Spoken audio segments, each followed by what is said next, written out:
Back to the deep dive. Today we're taking on something that I think for most people conjures up a really specific image. Oh, yeah. You hear the word and you picture this huge guy in a stringer tank top, shaking a plastic cup in some dimly lit gym. It's the ultimate gym bro stereotype. It really is. It's almost cinematic at this point. But today we're going to try and shatter that image a little bit. Or at least look past the tank top. Exactly. We're putting that white powder under a microscope, so to speak. Yeah. We're looking at it through the lens of material science, cellular energy, and honestly, longevity medicine. That's it. Because our mission for this deep dive is to track the evolution of this one molecule. We're not just saying take creatine. We're going to look at how taking a single particle and physically shrinking it by 20 times completely changes how your body uses it. And that's the material science part. Yeah. But we also have some really fresh data, reports from 2024 and 2025 on these enhanced formulations. We're exploring why the conversation is moving from bodybuilding to, cognitive health and healthy aging. It's like a total rebranding, from the weight room to the medicine cabinet. That is the perfect way to frame it. So just to set the stage, we have reports on milling technology. We've got pharmacokinetic data on something called CRE-MP and these big meta-analyses. But before we get into the new tech, I think we need a quick refresher. Ground zero. Yeah. What does creatine actually do? People know it makes you stronger, but how? It's basically a battery charger for your cells, isn't it? That's the best analogy. To get creatine, you have to get ATP adenosine triphosphate. The body's energy currency. Exactly. Yeah. It's not a metaphor. Every single thing your body does, from blinking to thinking, costs ATP. It has 3 phosphate groups, and the energy is in the bonds between them. Okay. When you do something explosive, sprint, lift something heavy, your body snaps off one of those phosphates. Right. Snap, energy is released. And that ATP becomes ADP, adenosine diphosphate. So ATP is the full battery, ADP is the dead one. Precisely. And here's the catch. You only have a tiny amount of ATP stored up. If you just sprinted as hard as you could, you'd burn through it all in maybe 2 seconds. 2 seconds, that's it. It's not much. Uh-huh. So your body needs to recharge that ADP back into ATP immediately. It can't wait for your digestive system. This is where the phosphocreatine system comes in. The emergency backup generator. It's faster than that. It's instantaneous. Your muscles store creatine with a phosphate molecule attached to it. An enzyme comes along, rips that phosphate off the creatine, and slaps it right back onto the ADP. Boom. Recharge. And you're back to ATP. It's the fastest energy system we have. Much faster than using glucose for oxygen. Okay, so supplementing just means I have more of those spare phosphates ready to go. I can recharge the battery more times before I fail a lift. You got it. You're extending that window of high performance. And here's the aha moment from the research. Most of us are walking around with a half-empty tank. Really? Even people who eat meat? Even them. The data shows the average omnivore is only at about 60 to 80% of their total storage capacity. Wow. So we're just leaving performance on the table. We are. And if you're a vegetarian or vegan, it's way lower. Supplementation is really just topping off the tank.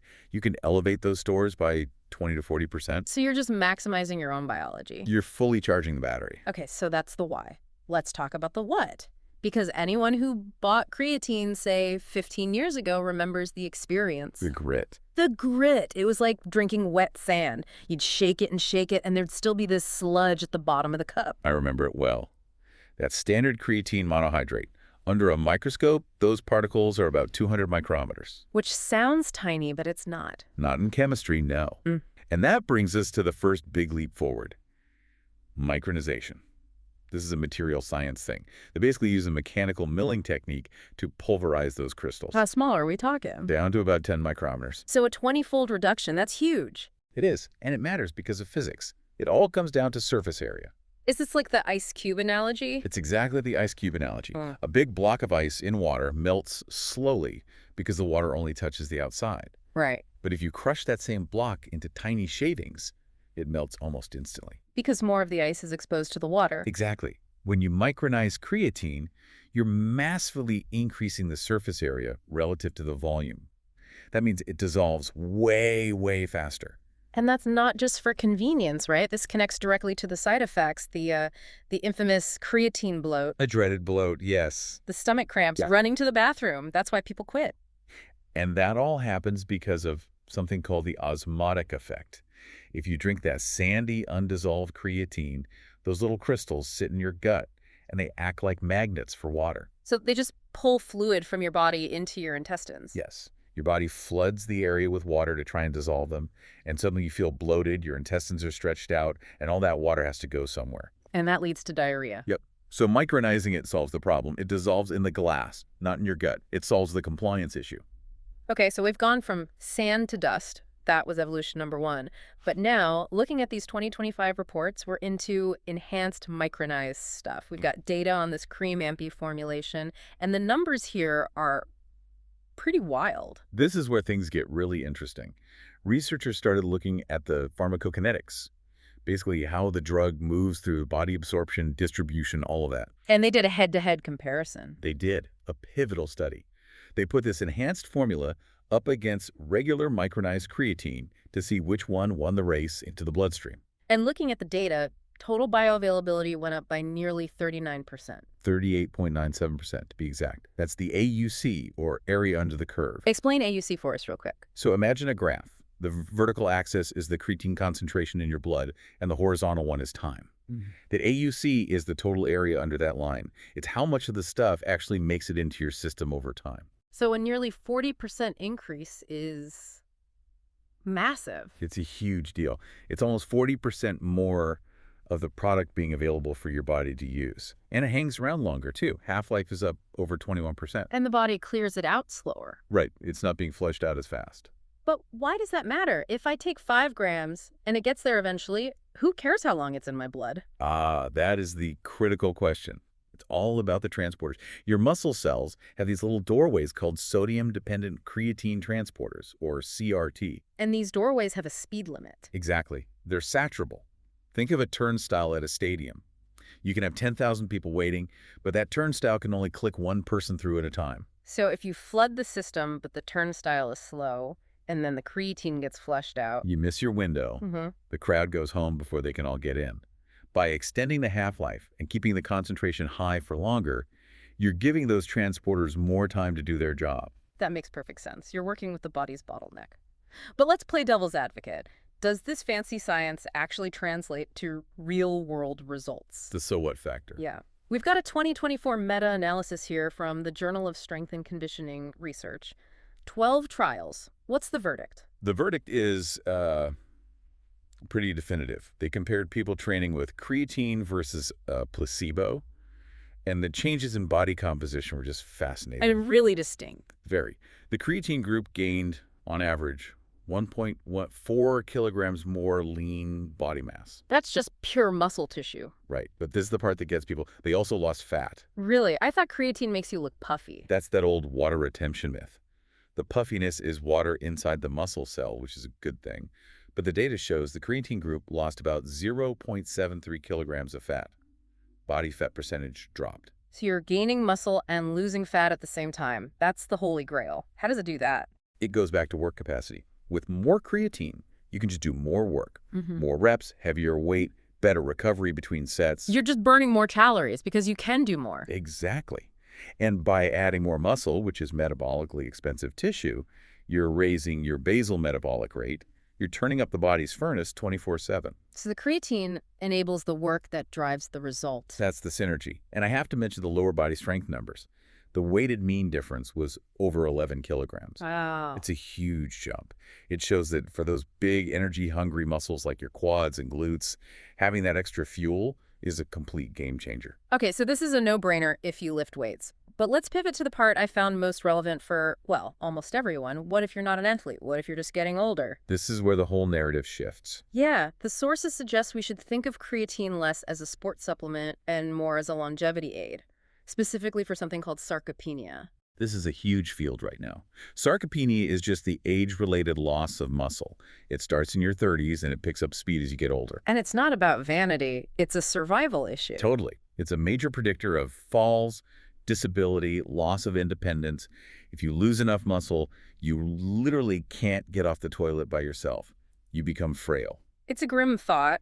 What does the data say creatine does here? The meta-analysis shows elderly participants who take it gain an average of 1.37 kilograms of lean mass. That might not sound like a lot. It sounds small, but for an 80-year-old, That's the difference between getting out of a chair on their own or not. It's preserving functional independence. It's quality of life. That's profound. And it's not just the muscles, right? The brain is a huge energy hog, too. Tremendous. It's about 2% of your body weight, but uses 20% of your energy.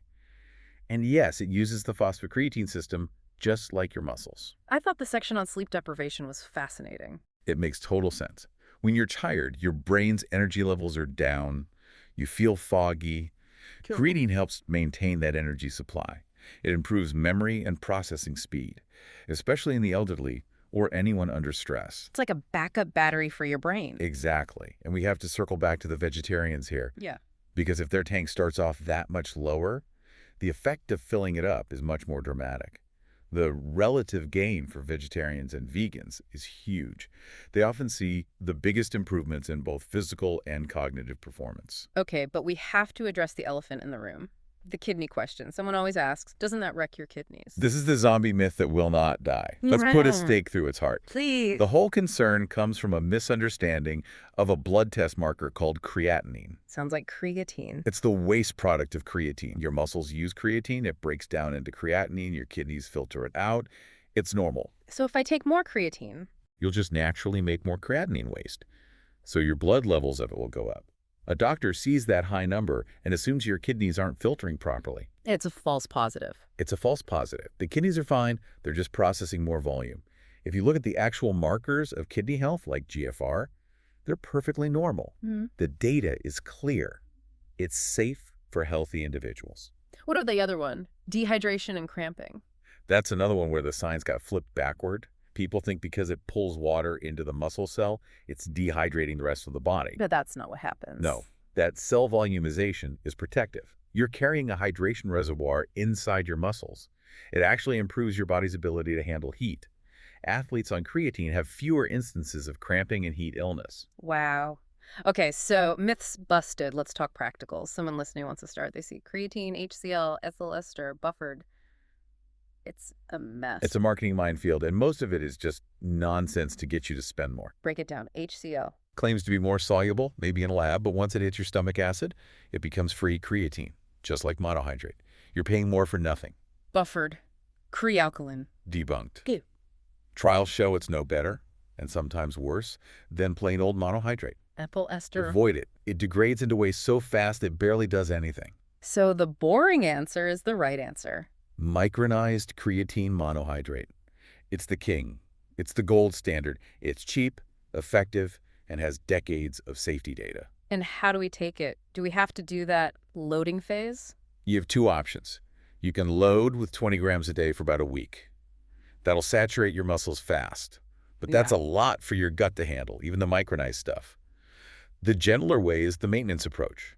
Just take 3 to 5 grams a day, every day. How long does that take to work? It'll take about 28 days to fully saturate your muscles. It takes patience, but you end up in the exact same spot. So unless you have a competition next week, just take 5 grams a day. Exactly. Consistency is key. And what about quality? Purity has to matter here. It matters a lot. You want to look for the Krieger logo. It's a German source, guaranteed 99.9% pure. And third-party testing stamps. Yes. Look for NSF certified for sport or informed choice.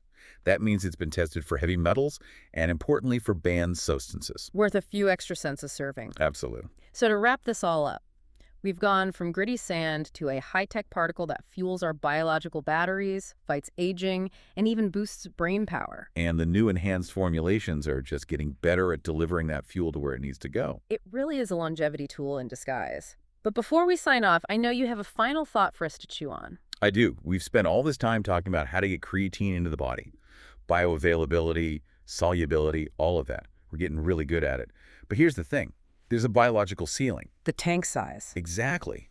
The human muscle can only hold so much creatine, about 150 to 160 millimoles per kilogram. That's the hard limit. Once the tank is full, it's full. So we've optimized the fuel hose, but the gas tank is still the same size. Right. So the question for the future, the next frontier, isn't absorption. It's genetics. Can we figure out a way to remodel the muscle itself, to actually raise that ceiling? Can we expand the tank? Now that is where the future of human performance lies. That's the next deep dive. Expanding the tank. I love that. Well, that's it for us. Thanks for listening, and we'll catch you on the next one. Stay curious.